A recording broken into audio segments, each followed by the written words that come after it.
sam Filip Brodarić, a vi pratite i nastavite pratiti Prgavi podcast. Prgavci ekipa, pozdrav. Evo nas u najavi utakmice koju igramo protiv Osijeka na vjerojatno napunjenom Poljudu, subota od 17:45, ali prije toga se moram osvrnuti na intervju kojega je da Goran Vučević za Novu TV. On je rekao da odnos sa Garcijom ne može biti bolji. Isto tako je rekao da situacija u klubu nije loša i da mogu raditi kako žele. Nijedan igrač nije na prodaju, ukoliko ne dođe naravno neka ponuda koju se neće moći odbiti. Bitno im je da se napravi šta bolji rezultat,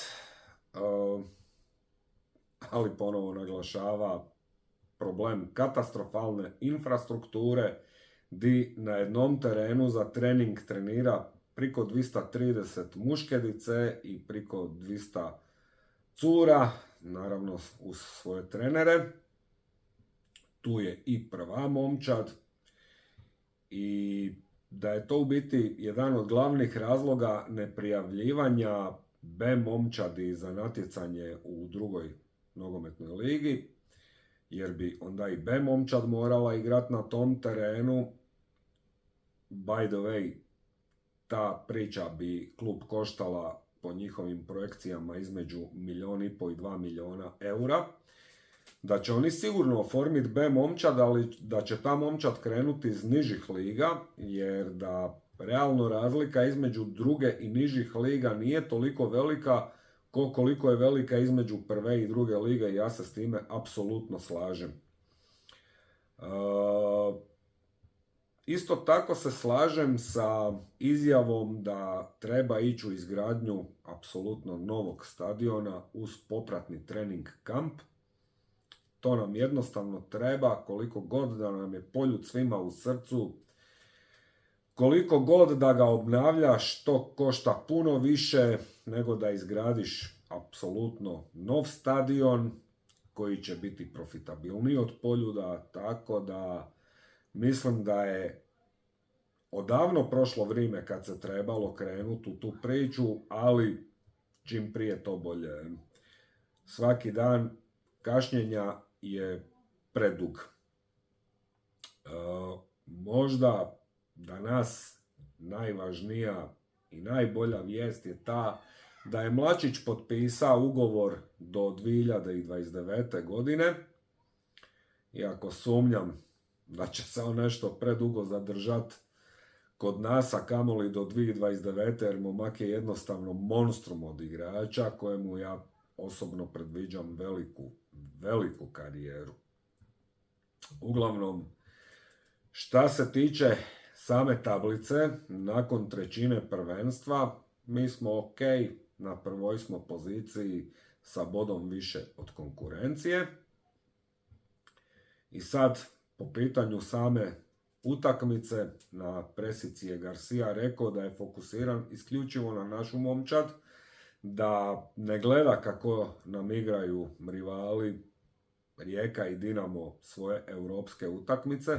Isto tako ga ne zanima kako će odigrati utakmice u HNL-u, jer da mu je jedino bitno kako mi igramo svoje utakmice i da ga zanima da naša momčad postiže šta bolje rezultate, a drugima kako bude, jel tako?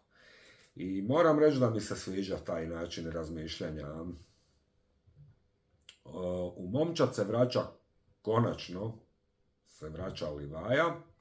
On je odradi ovaj tjedan treninge u punoj snazi sa ostatkom momčadi, to je možda najbitnija vijest. Isto tako je vrlo bitno da Rebić nije teže ozlijeđen u Koprivnici, tako da će i on biti u kadru momčadi. Isto tako je rekao da niko nema zagarantirano mjesto u momčadi, ali da je super da imamo širinu kadra, pa kroz utakmicu po potrebi može mijenjati stvari na terenu.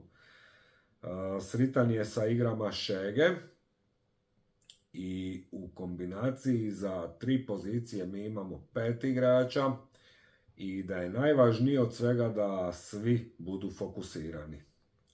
Šta se samog Pukija tiče, na pitanje da li je najbolji igrač lige, na to nije želio odgovoriti. Rekao je da je poprilično zadovoljan sa Sigurom koji nam drži vezni red u zadnjim utakmicama, s time da tu još imamo i Pajazitija, Kalika, Huga Giljamona i da mu je najbitnije da momčad igra dobro, bez obzira na to kako završi utakmica. Ja se s time isto mogu složiti, jer kad igraš dobro, ne možeš sad očekivati pobjedu u svakoj utakmici, ali rezultat će uzročno posljedično doći samo od sebe kad je igra dobra. Šta se samog Osijeka tiče, ko šta znamo, njih je preuze Sopić i sigurno će ih nabrijati na ovu utakmicu. Sama momčad Osijeka je dobra. Oni su u početku prvenstva imali dobru igru, ali nisu imali sriće, a ponekad ni koncentracije, a možda ni znanja u završnici da pospreme sve one prilike koje su stvarali kroz utakmicu.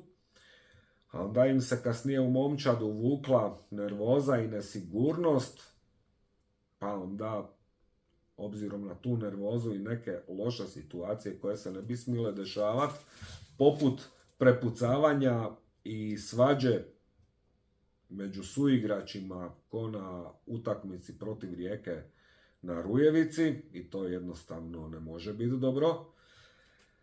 Sad, koliko će ih Sopa uspit prodrmat, ćemo vidjeti na samoj utakmici.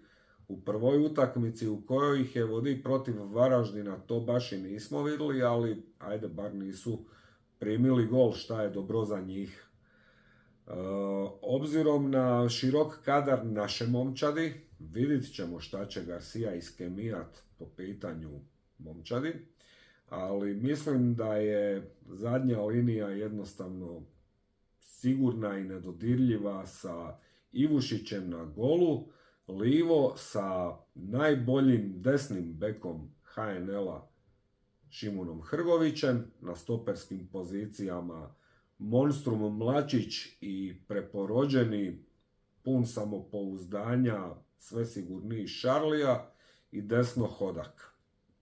A sad, kako će oni iskombinirati vezni red i prednju liniju, preostaje nam pričekat utakmicu, da vidimo s kime će startat i koga će kasnije uvoditi igru i kako će on mijenjati i rotirati.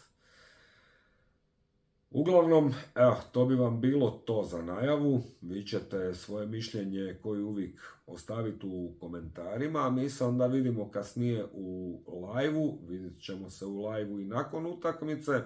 Sad, da li će to biti kod Siemprea, Pube ili mene je manje bitno, jer ne sumnjam ja u vas, vi ćete to sve upratiti, tako da, eto, za sada vam prgavi pozdrav.